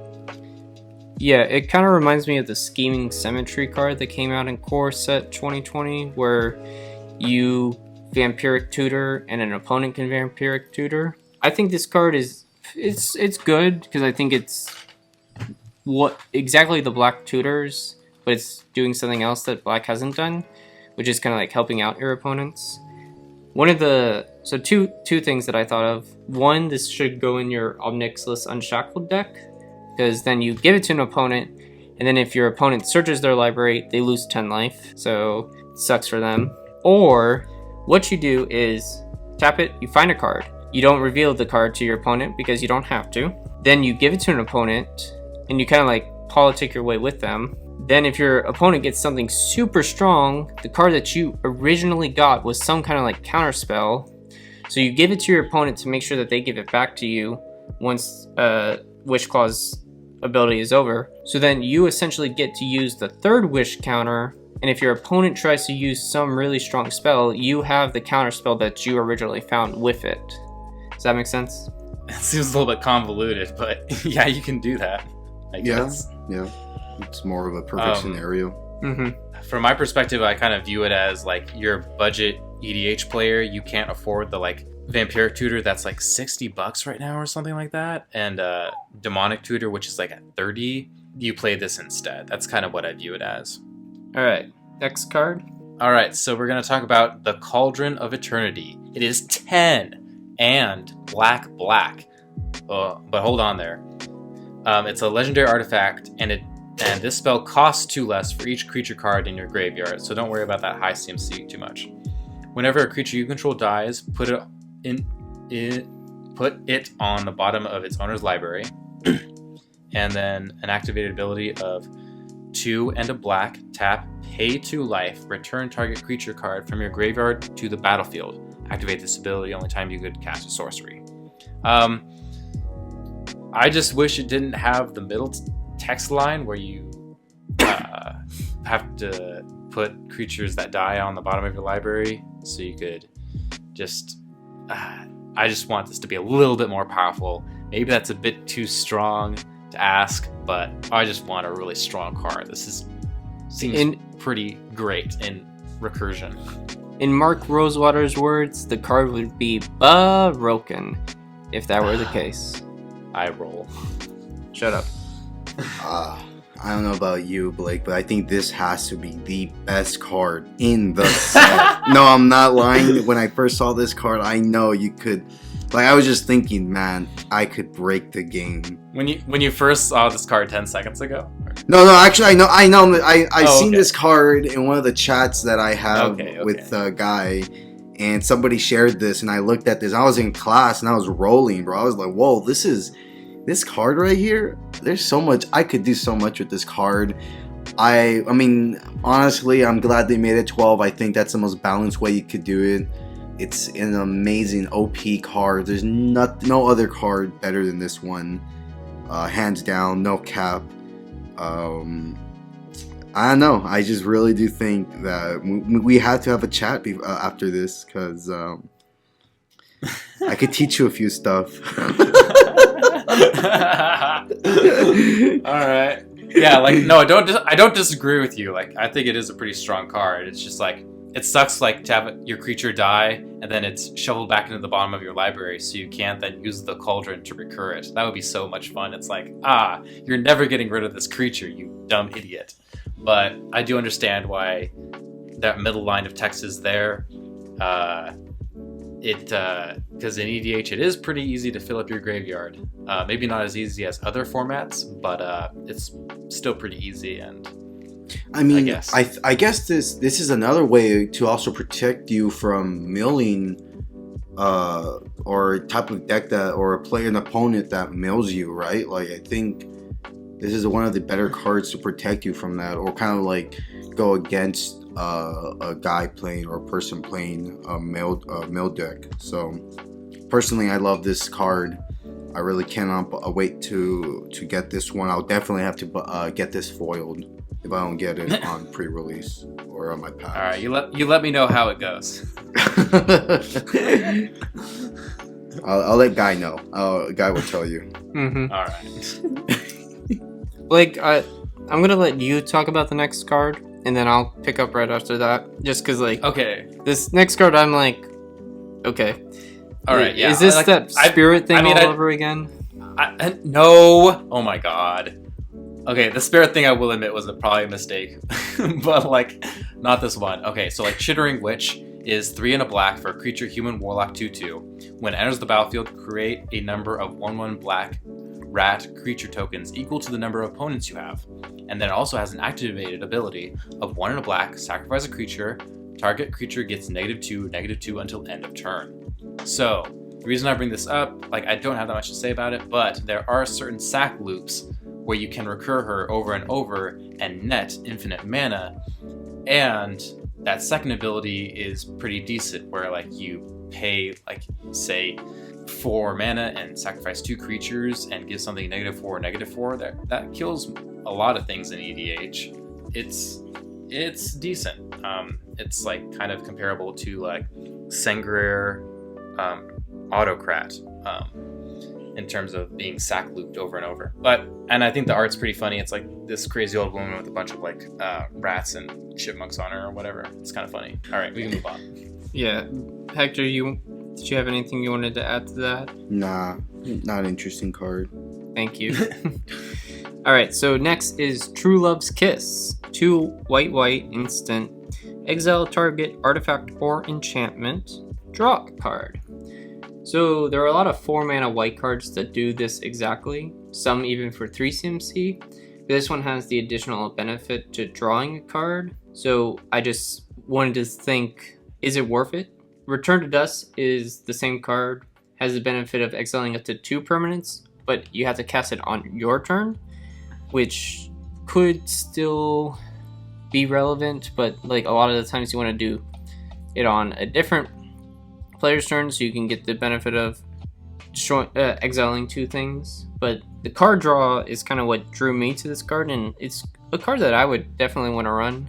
Yeah, I mean, I think it's pretty close. I mean, when you compare it to Return to Dust, which does see play in EDH, it's pretty close to that. Like, I'd put it in certain decks just because exile, like having artifact and enchantment removal that exiles something is really good in EDH, because there's just so much artifact recursion, and there's so many enchantments like the indestructible Theros gods that just so many people I got play with just don't have answers to it. I'm like, are you kidding me? Am I literally the only one who has artifact and enchantment removal that is exile and can deal with this shit? Come on.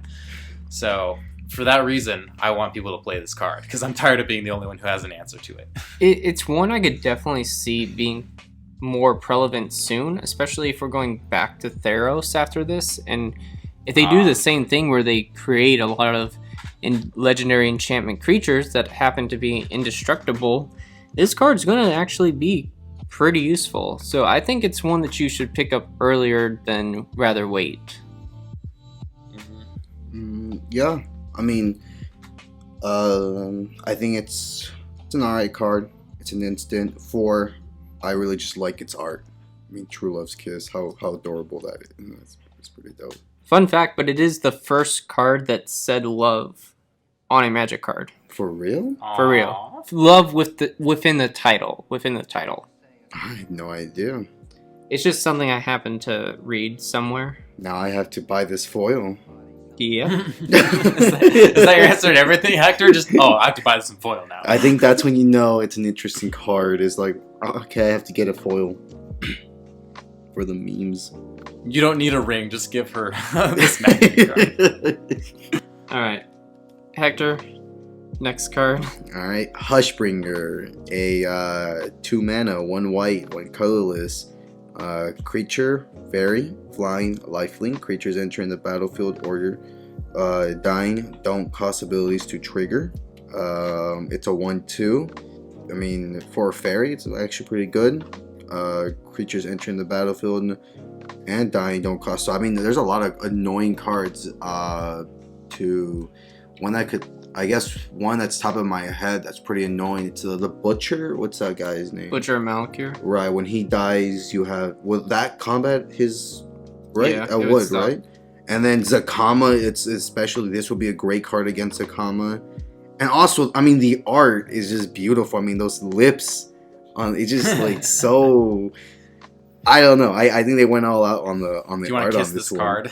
Yeah, actually, I'm gonna have to... Okay, that's another foil. You're gonna have to buy the foil. But this is definitely... I actually did not see this card till now, and It was one of the ones that got spoiled last minute. Really? It's like, a literally really good today. card. And this is what, a super rare? Or like It's a rare. Rare? Oh, okay. Wow, yeah, no. Yeah, I like it. I'm gonna have to give it a 9 out of 10 on this one. Blake, you have a lot to say. I don't have much to say just because the art scares me a little. Oh, good. Then I definitely need to get it in foil. So basically, this goes in a hate bear deck. You know, like those 2/2s for 2 that have some effect that hates on your opponents, and is fine for you. So you can kind of compare this card to a Torpor Orb, Tocatli, Honor Guard, and Hushwing Griff, which all say creatures entering the battlefield don't cause abilities to trigger. But this has an additional, and I'd argue much more relevant text of the dying creatures don't cause abilities to trigger, because unless an opponent like casts Flash with Hushbringer on the stack, this stops Flash Hulk decks, which is arguably like the strongest EDH deck in the format right now, at least. So for that reason alone, I wanted to mention this card. Alright, so then our next card is Deafening Silence. It is a white, an enchantment that says each player can't cast more than 1 non-creature spell per turn. I love this. I know this is probably for other formats, but I'm still glad it's made and can be for EDH, because we already have Rule of Law, Arcane Laboratory, and Eidolon of Rhetoric effects that say you can only cast 1 spell per turn, and this is basically another one of those. I'm personally happy because I'm building my first 3-color deck. It's Tuvasa the Sunlit, and it's going to be centered around this 1 spell a turn idea. And this just came out, and I'm like, oh, I'm so glad I decided to start making this deck. This is perfect. I love it. You gonna get a foil? Probably. It's definitely a stacks card. Very strong. Hector, you got anything? I wish it didn't say each player. I wish it said each opponent. That would be crazy nuts. Banana nuts. I mean, for 1 white, though, that would be like way too nuts. If it were maybe a little more, then it could say each opponent. But like, it's still, it's You're still right. nuts. 2 white would be better. There we go. We Yeah. just fixed it. We just. So we're gonna move on to the next white card, Happily Ever After. 2 and a white for an enchantment. When Happily Ever After enters the battlefield, each player gains 5 life and draws a card. At the beginning of your upkeep, if there are 5 colors among permanents you control, there are 6 or more card types among permanents you control and or cards in your graveyard, and your life total is greater than or equal to your starting life total, you win the game. So I bring this card up because it's very similar to Coalition Victory. This was a card that Mark Rosewater was referring to when he said that white was going to get a quote-unquote boost for Commander. So apparently the effect was card draw for all your opponents and yourself. which is definitely a white thing in the sense that you're doing something for the group, but you go down a card and they all go up a card, which I don't see being too advantageous. You get this enchantment on the field, which gives you 5 life, which is great, but it really only works best in multicolored decks, since you would have to then run like Sphinx of the Guild Pack or Trans-Guild Courier to like make this card viable, but I also don't see how this is going to be useful for you unless if you're really trying to build around those 2 cards and this card to win off that you win the game effect. Yeah, I mean, I see this being played in a 5-color life gain deck, which doesn't really exist in EDH currently. I pretty much see this as like, WotC was like, well, the rules committee isn't unbanning Coalition Victory after all these years, so we're just going to make a slightly different one, and they made this. And I'm happy with that. Yeah, I guess. Hector, you have anything? No, but I do see what you mean by what. Who was the guy who said that this set has a really good white boost or buff? Mark Rosewater. Who's that again? Mark Rosewater. He's the head designer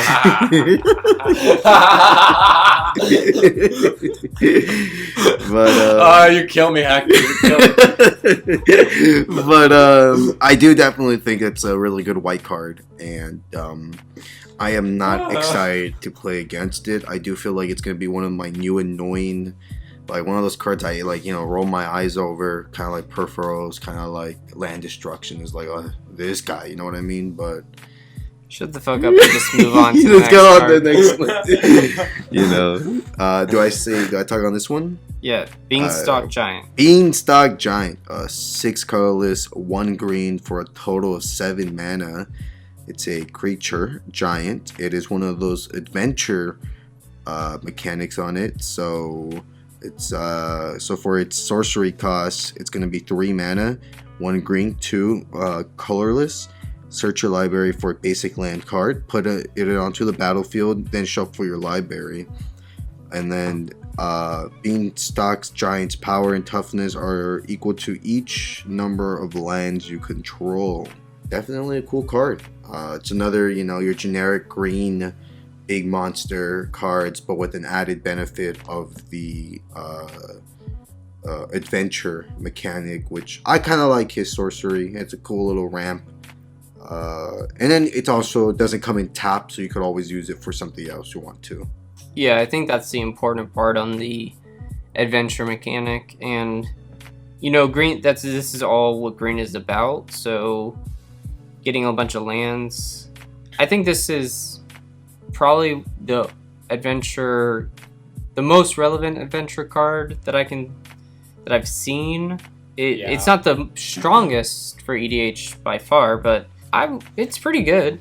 Yeah, if they do some adventure thing mechanic again, I hope they kind of do something like what they're doing with Beanstalk Giant. Just kind of have a reason to play the adventure mechanic. I think more if they ever do this again, it'll be cool to see more things like that. Yeah, it's one that you could always cast early with the sorcery adventure, which then gets you another land.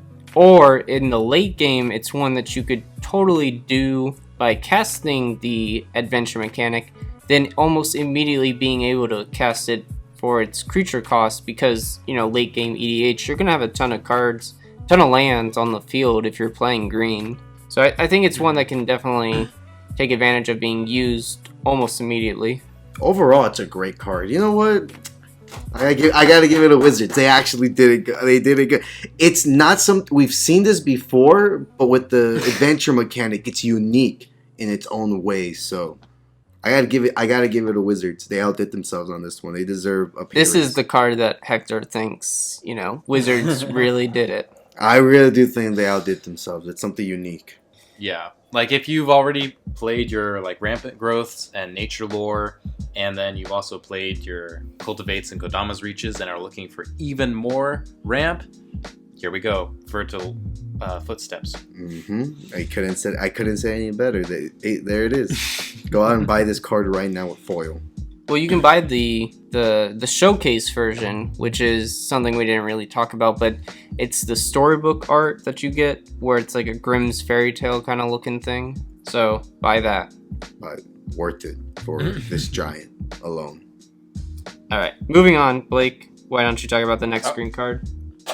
All right, we have the Great Henge. It is 7 green legendary artifact.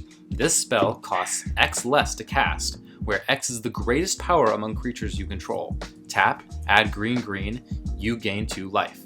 Whenever a non-token creature enters the battlefield under your control, put a +1/+1 counter on it and draw a card. This can easily cost only 2 green mana in the right deck. And then after getting it out, it ramps you, it gains you life, it draws you cards. Like, this is pretty decent. I would say decent is a poor word to use. It's pretty good. It's, you know what? I'm gonna have to disagree with, what's his name again? Rick Ross, was it, or Rick Waters? Ross Waters? Mark Rosewater? Yeah, Mark Rose. I gotta disagree. I think green got the best buff. Giant and this card alone, oh my god. Well, Mark wasn't saying that white was going to be the most powerful color in EDH. Buffs. It was just getting this buff that it didn't have before. This is something that greens had before. It's not like this is new. What card do you know that does this? What do you mean? There's a ton of green ramp stuff. But that gives you 2 life? What are you... This artifact? Hector, you are high. Like, I'm just saying, I actually really do like this Great Henge. Yeah, I do too. I'm not saying I think it's... No, but I do think it's a lot better than, like, any of the other artifacts we've seen. This is some really good artifacts. This deck alone is the artifact deck. Yeah. Green's not big on artifacts. I mean, set. My bad. Okay. Hey, guy, you're gonna play this in your golf today? Yeah, it's definitely a must-have. A must-have. Foiled or no foil? Foiled showcase for sure. Sorry, foiled borderless. So I want to get the borderless version. Wow, you must really love this card. It's pretty good if I can. It just all depends on how pricey it is. True. All right, so next we're moving on to red. And our first card is Fires of Invention. It is 3 in a red. For an enchantment, you can cast spells only during your turn, and you can cast no more than 2 spells each turn. You may cast spells with converted mana costs less than or equal to the number of lands you control without paying their mana costs. Being in a red deck that wants to play a lot of spells, I understand that red does have the problem of ramp, but this card isn't one that I personally would want to play with. I think it could help out in other red decks that want to play maybe 1 or 2 spells a turn that are like really big, because it allows you to just not tap your cards. But I think the drawback of also not being able to play cards on other people's turns is kind of a setback as well. So it's not one that I thought about it and I said I was gonna maybe run it, but I don't think it's one that I actually want to run. I'll just let other red decks try it. For me, no mas. So for me, it seems like WotC was trying to make a mana doubler in red, because but it has to be like in red's way of doing it. So like you cast spells for free, which is kind of what some red cards have you do, but you have to meet the land count. So that's kind of how it like relates to land mana doubling, and you can only do it during your turn, just so it doesn't lead to like weird like rules, I guess. I don't know. And then, I mean, what do you think, Guy? Because like I'm trying to be a better player, and I'm trying to think about like what they were thinking behind this card, and to me it seems like they're trying to make a mana doubler in red. Yeah, I see what you're saying there, and I think in other red decks it could probably help them out a lot. For me, though, in my one mono red deck, I don't think this is a card that I want to run. Oh, I agree with you. Like, it's just not good enough. Hector? I like it. You like it? I like it, yeah. I feel like for me, personally, I'm not a big red guy, but when I do use red, I feel like I could probably try to figure out how to use this card. I don't know, I feel like I could actually... Like, if I were to make this card work, I feel like it'll be pretty disgusting. Pretty disgusting. I mean, I usually never really run much instant, so it wouldn't really affect me. But That's just me, though. That's just me. All right. And, I mean, I'm also speaking from a personal level because I don't think it's for me either. But, Yeah. okay. Next card. Ember Cleave. It's a 6 mana, 2 red and 4 colorless legendary artifact equipment, flash. This spell costs 1 less to cast for each attacking creature you control. When Ember Cleave enters the battlefield, attach it to target creature you control. Equipped creature gets a +1/+1 and has double strike and trample, and equipment is 3. A lot of the I think it's too expensive to even put on a creature for only a +1/+1 and double strike with trample. Yeah, it's pretty good, but Even if you can reduce it down to 2. even though you could probably, I guess you could reduce it, right? Yeah, you could reduce. I guess for a red, like a mono red heavy deck, it's good. Because you're going to have a lot of creatures. Like, you could always get more goblins and goblins, or, you know, any other small red creature. So I guess, yeah, but... Yeah. I mean, this is definitely going in those night decks that people are going to be making for sure. Because of the double strike, you think? Well, because of the double strike, and you're just going to have a lot of knights attacking, so you can just flash this out for the 2 red mana. And it's a 0 equip cost for the new commander. Well, when it first comes into the battlefield, too, you're not even having to pay that extra 3. You don't, huh? But if you do have that commander, if you want to switch it to someone else, then yes, you do. You're right. It does become 0. Yeah, so... If you have the Knights Tribal, this is a must grab. Yes. Besides for this really obscure card called like Grifter's Blade, like it's the only equipment with flash on it, which is kind of why I put it on the list. It's like, are they going to make this more relevant where they're going to make equipment with flash? Who knows? Maybe. It caught my attention. All right, we're going to move on to blue, the last color that we're talking about. I'm excited about this one. This one is Mirror Maid. It is 1 blue for an enchantment that says you may have Mirror Maid enter the battlefield as a copy of any artifact or enchantment. Yes, so this is basically copy artifact and copy enchantment rolled into 1 card. You should probably be copying your own artifacts or enchantments, but this does allow you to have the flexibility choosing either permanent type and the flexibility of choosing your opponent's stuff if they just happen to have something really good. This is so flexible, and like, you're playing EDH, there's going to be enchantments and artifacts. I love this so much. It's not one I'm personally too excited about. Well, you know me, I'm a slut for enchantments. Yeah, I know that you love those enchantments, but I definitely see it being a strong card in the right situations. Oh yeah, this does not go in every deck, but in certain decks, ooh, yeah. I like it. I love it. 3 mana and give you so much value. It's you know, I could, now as I thought about it, I could run that with exploration, and I could be playing so many lands. Yeah, but you would need to have 4 lands in your hand to like profit off of that. I could tutor. Well, no, you need 3 lands because you would only be able to play 2 additional lands. Oh, you're right. I mean, that's still not like a terrible thing, but Hey guy, you can play the Great Henge. I'll play Mirror Maid and make a copy of it. How's that sound? Hey, fuck you. All right, we're gonna move on to Magic Mirror, which is, so we didn't quite mention this, but there was a cycle of legendary artifacts in this set as well that were all based around a single color too. The only one we're not talking about is the Circle of Loyalty, which was the white one because it was just so focused on Knight Tribal. Which is trash. It's not trash. It's trash. It's not trash in the sense of it goes in every mono white deck. Because I think it would be really good, really strong in a Knight Tribal deck. It's not one that we thought was relevant to all EDH. Or even some EDH. It's Yeah. like literally one deck. Well, yeah. So this next one, the Magic Mirror, it's 6 blue. Legendary artifact.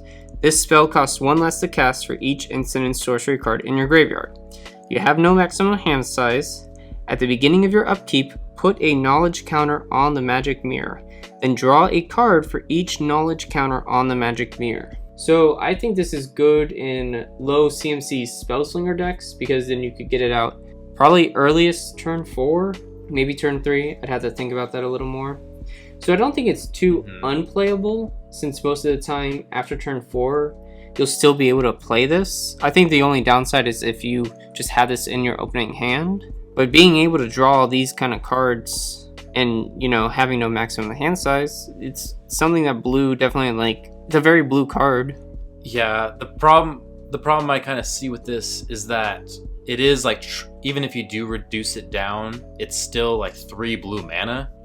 So like I kind of only see it being relevant in like some of like Jace Vryn's Prodigy decks or Brawl Chief of Compliance mono blue decks that can fill up the graveyard with instants and sorceries really fast, because like ideally, right, you want to play this like turn 3 and like get the card advantage on it each turn, right? Well, you actually would have to wait until the next turn to like benefit from the like drawing off of it, because it's at the beginning of your upkeep, which is a downside, but hey. Right, I know. You want to play this as soon as possible so that you can at least start getting that card advantage. And like there's just so few decks that can get it out early.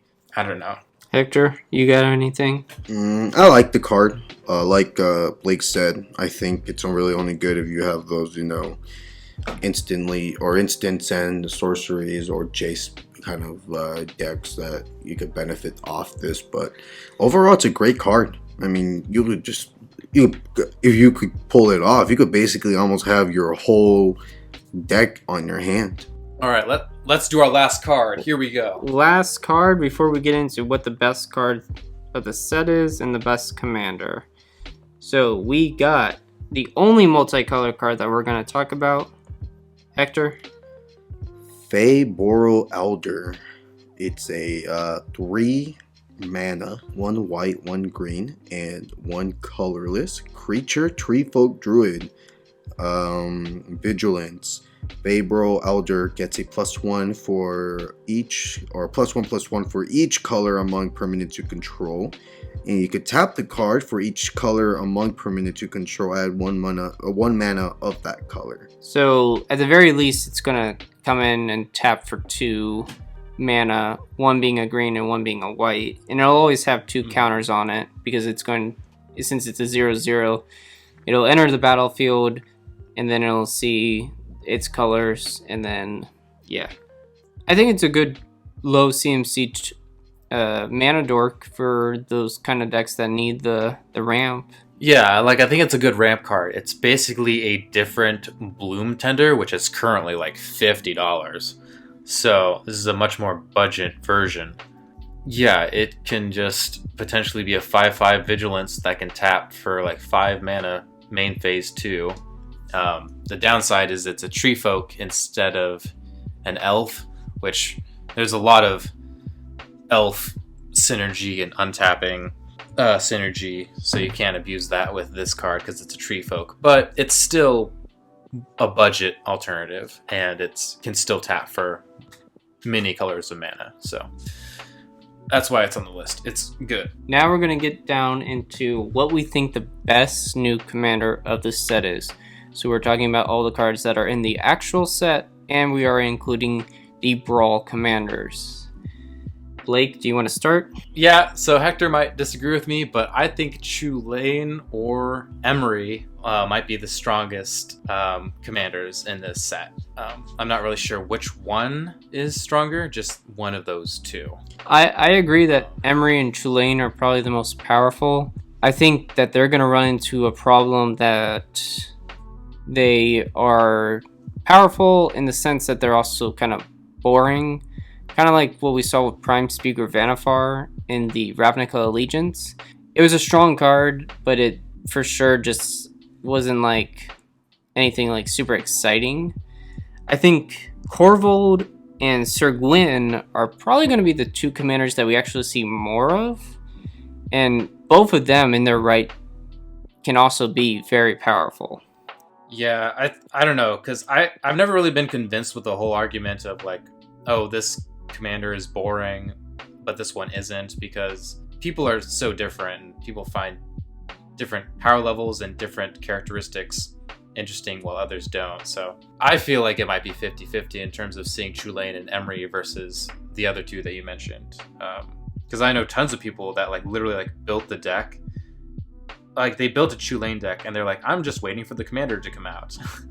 And things like that.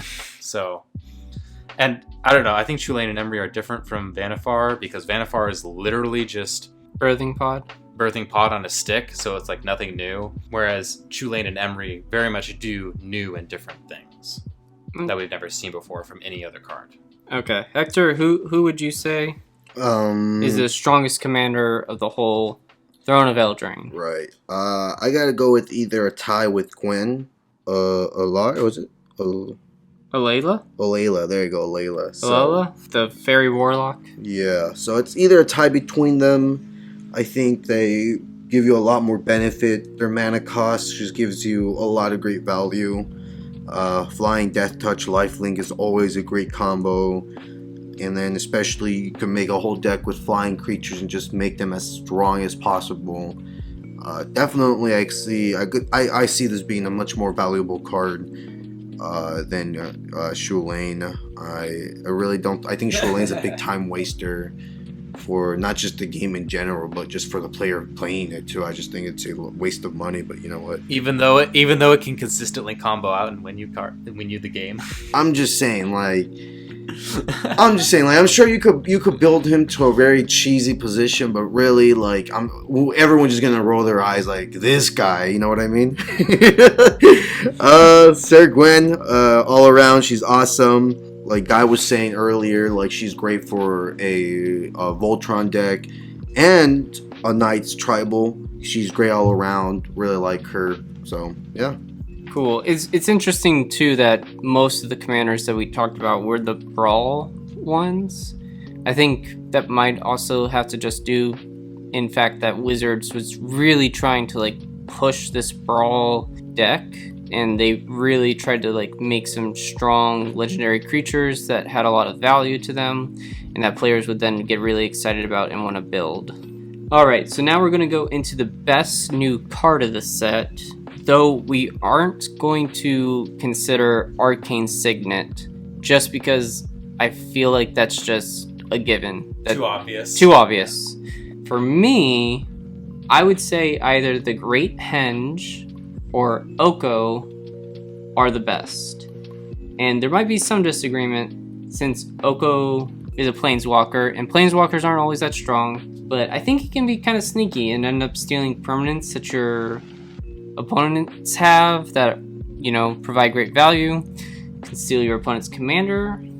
The Great Henge is just great ramp, great card draw in a green deck in general. It's definitely got something there, and the fact that it's just probably going to come out for 2 mana most of the time is also insane.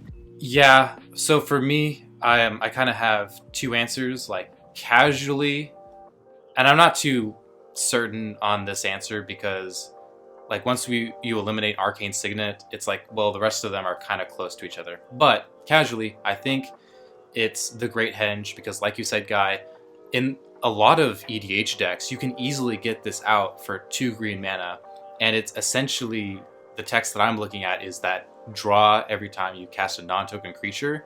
Like there's a lot of those effects in green, but none that you can get out for like 2 mana.